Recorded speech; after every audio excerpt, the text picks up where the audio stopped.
अब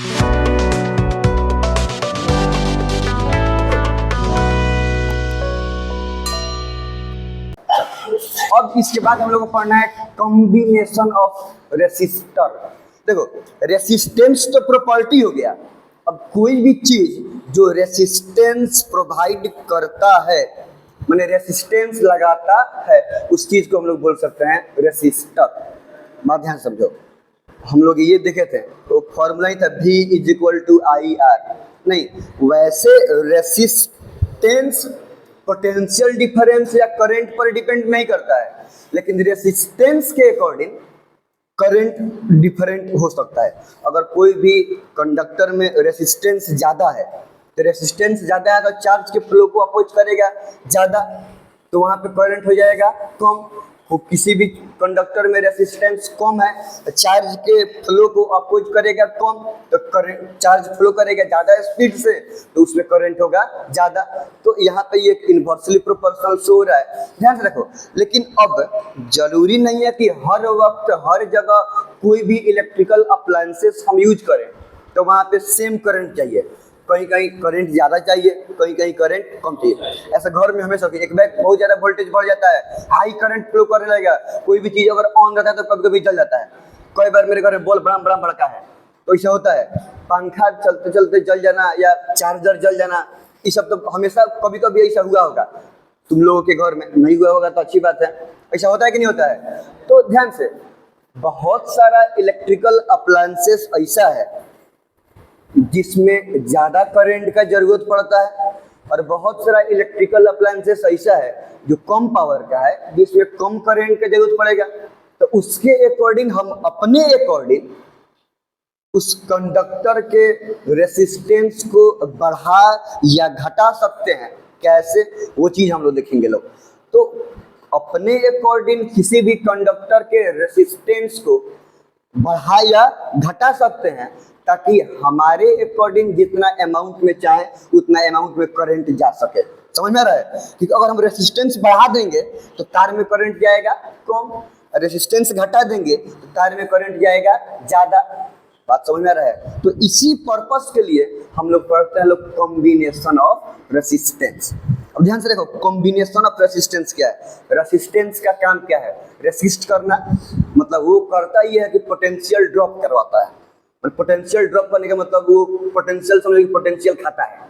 अगर 2 ओम का रेसिस्टेंस है, हम उसके बारे में हम लोग ठीक से पहले बात किया जाएगा। पहले इतना समझ लो कि अगर हम बात करें कि कोई भी कंडक्टर है जिसमें एक रेसिस्टेंस अपना जितना पोटेंशियल ड्रॉप करवाया है ना, चाहे उसमें 2 रेसिस्टेंस जितना पोटेंशियल ड्रॉप करवाया, एक और ही जोड़ दिए हैं तो 3 गो रेसिस्टेंस जितना पोटेंशियल ड्रॉप करवाया, तो अगर उसमें, ध्यान से बात समझना, अगर उसमें 2 या 2 से ज़्यादा रेसिस्टेंस किसी भी तरीका से अरेंज किया हुआ है तो वो सब मिलके उस करंट पर जितना पोटेंशियल ड्रॉप करवाता है, अगर उसके बदले कोई एक गो रेसिस्टेंस उतना ही करंट पर उतना ही पोटेंशियल ड्रॉप करवा दे तो हम बोलेंगे कि नहीं, ये सब रेसिस्टेंस मिलके जितना पोटेंशियल ड्रॉप करवा रहा है वो एक रेसिस्टेंस भी उतना ही पोटेंशियल ड्रॉप करवा रहा है। तो ये एक रेसिस्टेंस का काम, चाहे एक रेसिस्टेंस का कैपेसिटी वो सब रेसिस्टेंस के बराबर है, वो सब रेसिस्टेंस मिलके जितना पोटेंशियल ड्रॉप करवा रहा है, ये एक रेसिस्टेंस उतना ही पोटेंशियल ड्रॉप करवा दे। तो ये एक रेसिस्टेंस का काम, ये सब जितना भी इंडिविजुअल रेसिस्टेंस जिसको अरेंज किए हुए हैं कैसे भी, तो वो सब के बराबर ये हो गया कि नहीं हो गया? तो इस एक रेसिस्टेंस को हम लोग बोलेंगे लोग इक्विवेलेंट रेसिस्टेंस। क्या बोलेंगे हम लोग इसको? Equivalent resistance. मैंने 2 4 5 कुछ गिवन अमाउंट ऑफ रेसिस्टेंस जितना पोटेंशियल ड्रॉप करवाए, अगर एक रेसिस्टेंस उतना ही करंट पे उतना ही पोटेंशियल डिफरेंस करवा दे, पोटेंशियल ड्रॉप करवा दे, तो एक रेसिस्टेंस वो सबका हो जाएगा इक्विवेलेंट रेसिस्टेंस। तो अब हम लोग वहीं कि कुछ गिवन कॉम्बिनेशन ऑफ रेसिस्टेंस का इक्विवेलेंट रेसिस्टेंस कितना होगा ताकि उन सब अलग अलग रेसिस्टेंस के बजाय वो उतना इक्विवेलेंट, उसका इक्वल वैल्यू का रेसिस्टेंस हम एगो लगा दें, तो सब 50-75 को लगाने से बढ़िया है कि एगो लगा दें, तो काम हुआ तो उतना ही होगा। अब फायदा ये है कि 75 को लगाने से बढ़िया है कि हम एक को लगा रहे हैं, नहीं तो सर्किट थोड़ा सा मिनिमाइज हो जाएगा, ये भी एगो फायदा है। दूसरा पोटेंशियल अपना से कम या ज़्यादा किया जा सकता है, ये भी फायदा है। समझ में आ रहा है कि नहीं रहा है? तो हम यहाँ पे क्या करते हैं, पढ़ते हैं, इसके लिए पढ़ते हैं कॉम्बिनेशन ऑफ रेसिस्टेंस। ठीक है, तो अब हम लोग देखना है कॉम्बिनेशन ऑफ रेसिस्टेंस।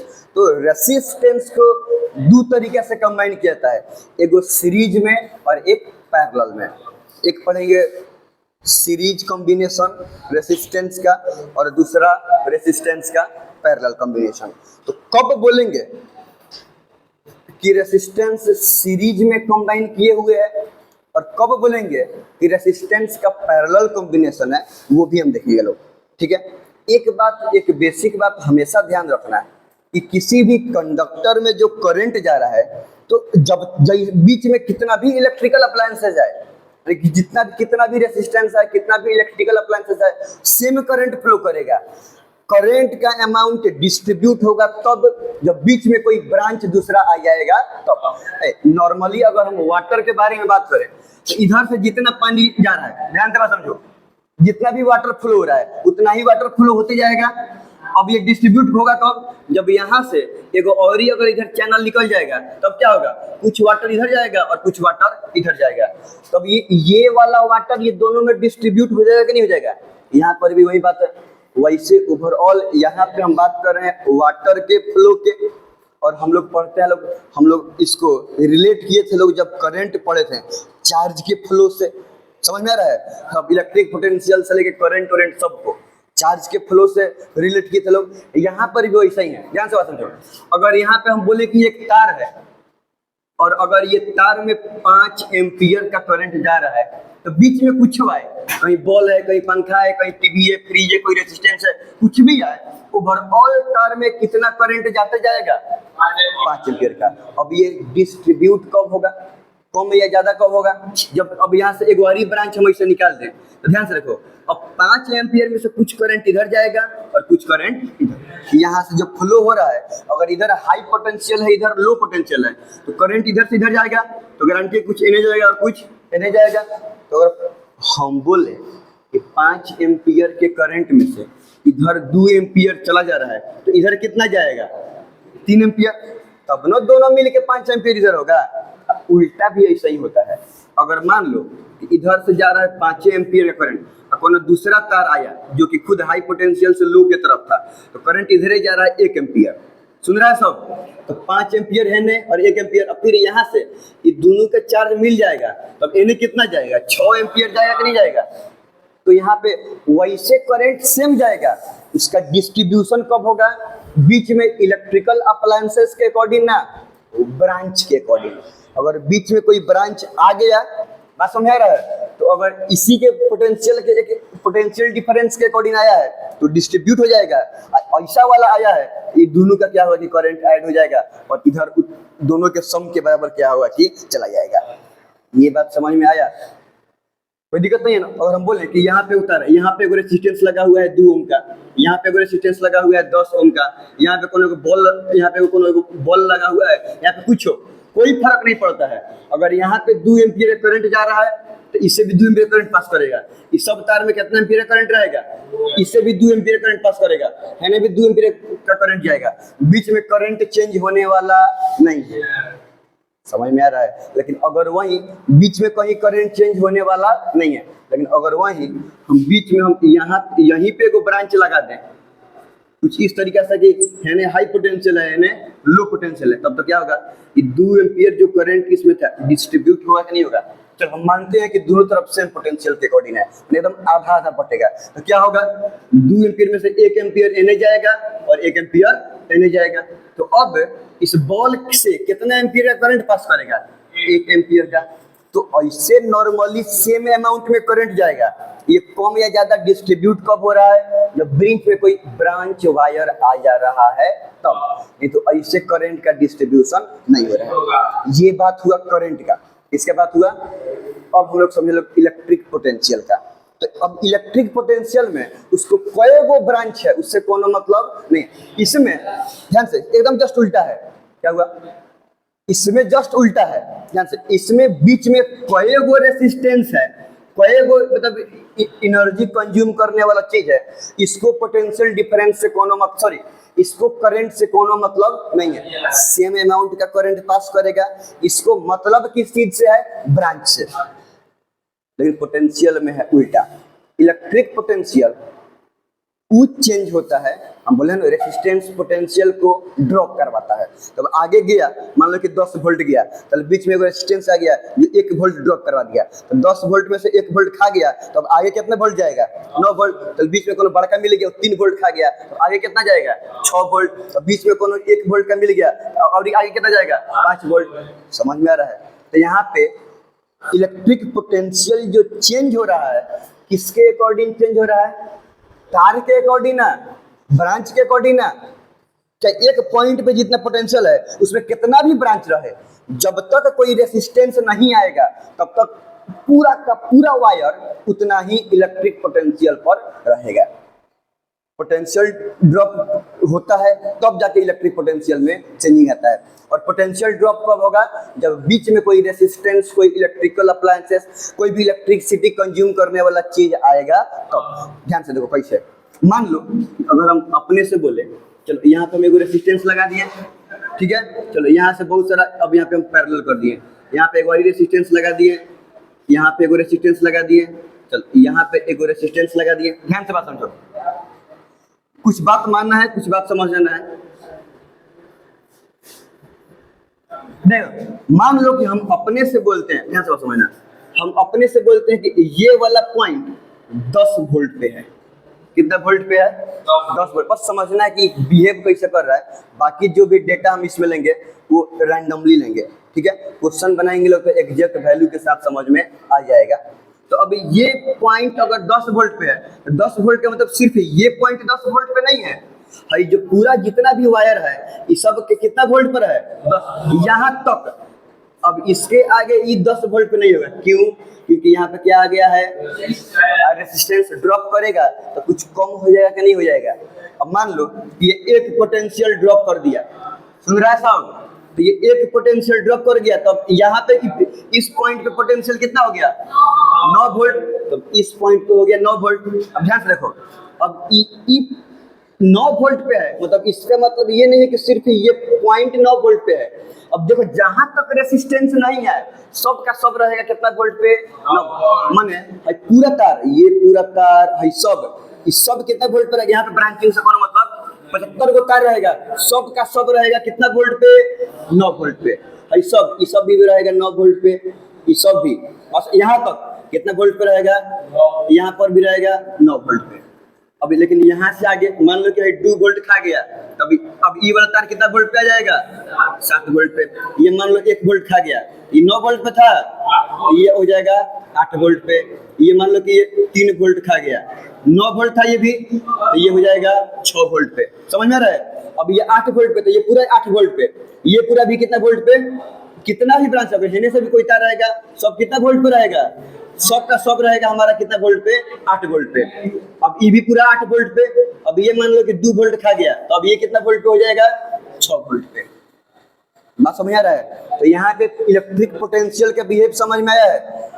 यहाँ पे हम क्या देखें कि करंट इलेक्ट्रिकल अप्लायंसेस के अकॉर्डिंग नहीं बदल रहा है, ब्रांचिंग के ब्रांच तो कुछ नहीं चल गया, कुछ करंट एक्चुअली में चार्ज का फ्लो ना है। तब चार्ज जब बट गया तो करंट बटेगा कि नहीं बटेगा?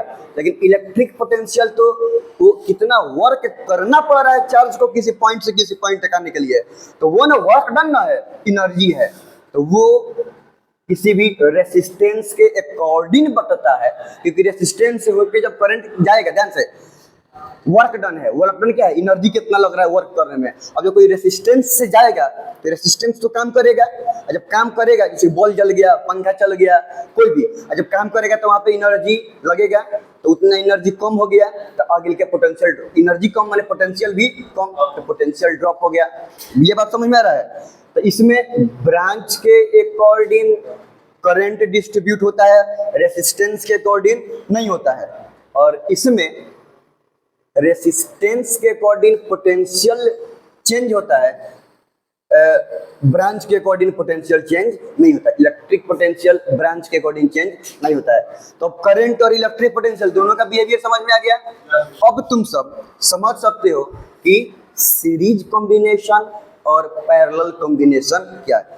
पहले इक्विवेलेंट रेजिस्टेंस समझा है सब कि 4 को 5 को अगर रेजिस्टेंस मिल के जितना पोटेंशियल ड्रॉप करा रहा है उतना ही करंट का कंज्यूम करके अगर कोई एक गो रेजिस्टेंस सेम पोटेंशियल ड्रॉप करवा दे तो हम उस एगो रेसिस्टर को बोलेंगे कि वो सबका इक्विवेलेंट रेसिस्टर है।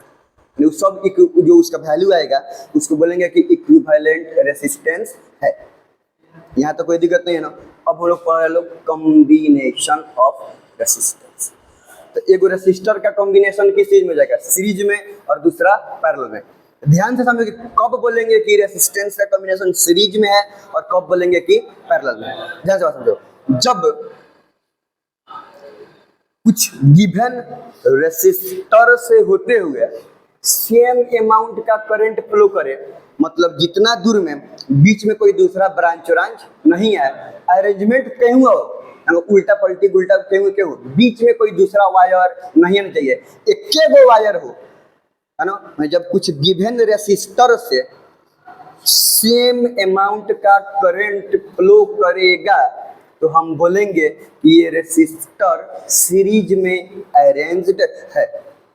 ध्यान से बात समझ में आ रहा है, क्या बोलेंगे कि हम रेसिस्टर सीरीज में अरेंज है। तो अब अगर हमको पता चल गया कि अब कितना रेसिस्टर सीरीज में अरेंज्ड है, तब 4 गो 5 गो 6 गो अगर सीरीज में अरेंज है तो 5 गो लगाने के बदले जितना उसका इक्विवेलेंट आएगा उतना ओम का एक गो लगा दो, फिर कम हुआ तो उतना ही होगा। बस झंझट ये है कि 5 के बदले अब क्या करना पड़ेगा, एगो झंझट थोड़ा कम हो गया। ये बात समझ में आ रहा है। तो पहले वो काम क्या, वो इक्विवेलेंट कैसे निकालते हैं वो देखेंगे। पहले अब लिख लिया जाए सीरीज कॉम्बिनेशन के बारे में डायरेक्टली।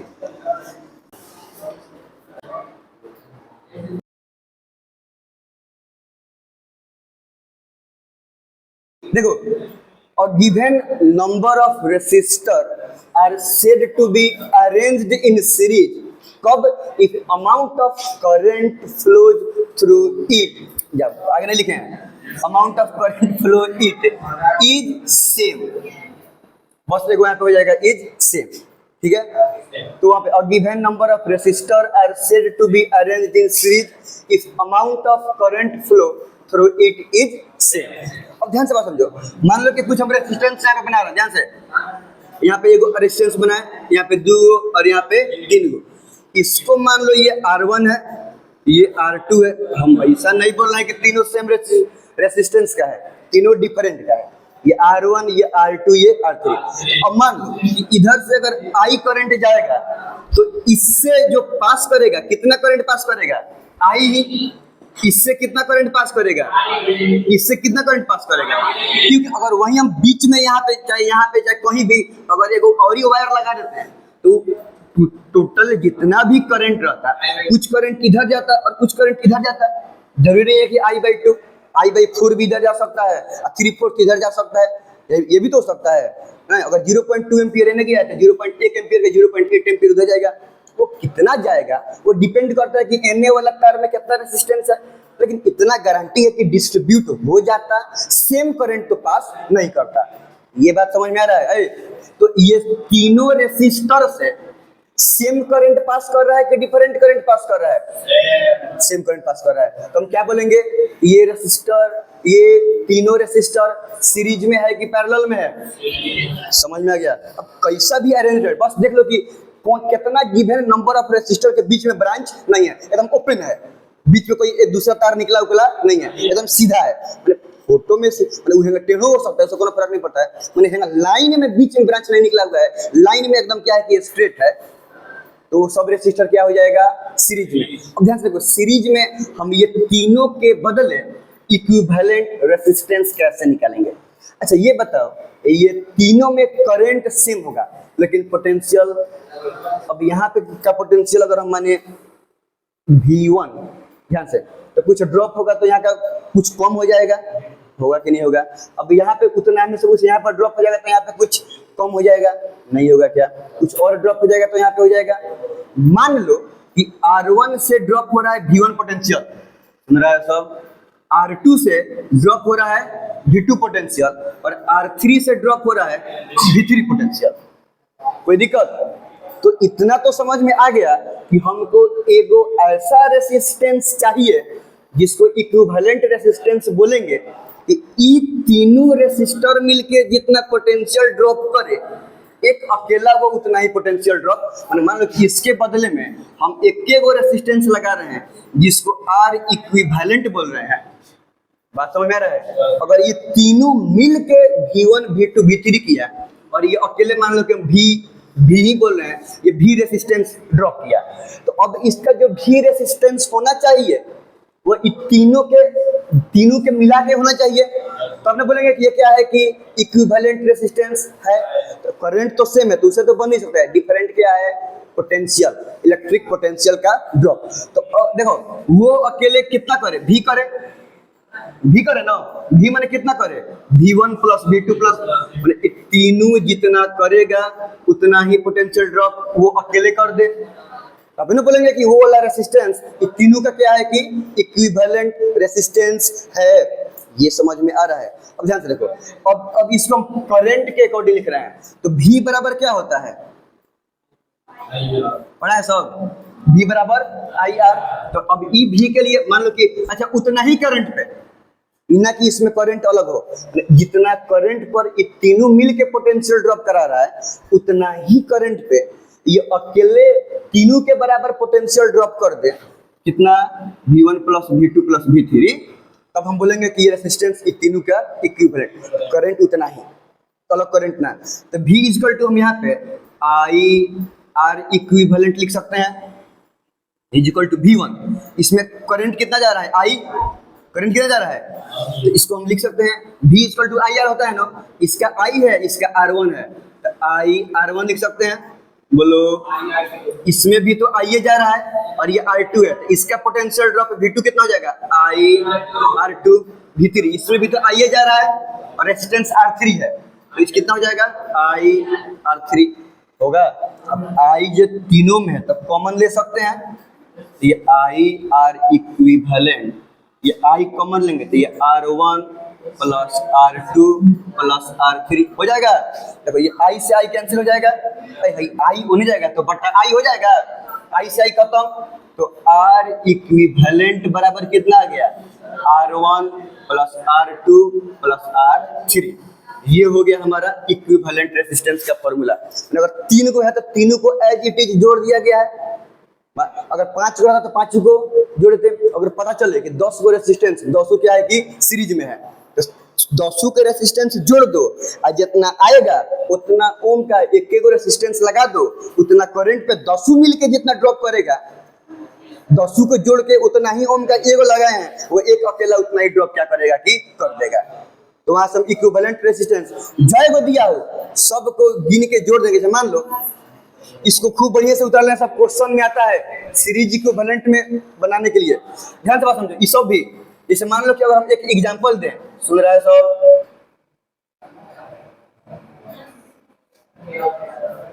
3 ओम, 2 ओम, 1 ओम।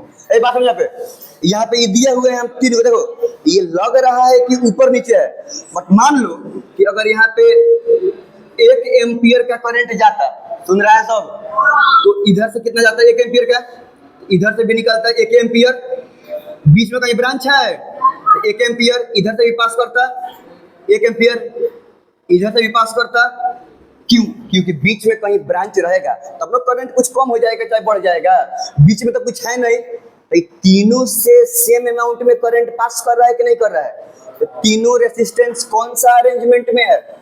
सीरीज अरेंजमेंट में है, नहीं है क्या? तो अगर कोई कहे कि इसका इक्विवेलेंट निकाल दो, तो हमको इक्विवेलेंट निकालना आता है, सबको जोड़ दिया जाता है तो पता तो चल गया कि ये वाला और ये वाला तीनों है सीरीज में। नॉर्मली जोड़ देंगे तो 3 + 2 + 1 बराबर 6। मतलब अगर 1 एम्पियर करंट से ये तीनों अलग अलग जितना पोटेंशियल ड्रॉप कराएगा अलग अलग, है ना। तो 1 एम्पियर करंट से है 6 ओम का 1 गो रेसिस्टर ये तीनों के बराबर अकेले पोटेंशियल ड्रॉप करवा देगा। तो ऐसे होता है सीरीज अरेंजमेंट। ठीक, इसको लिख लो।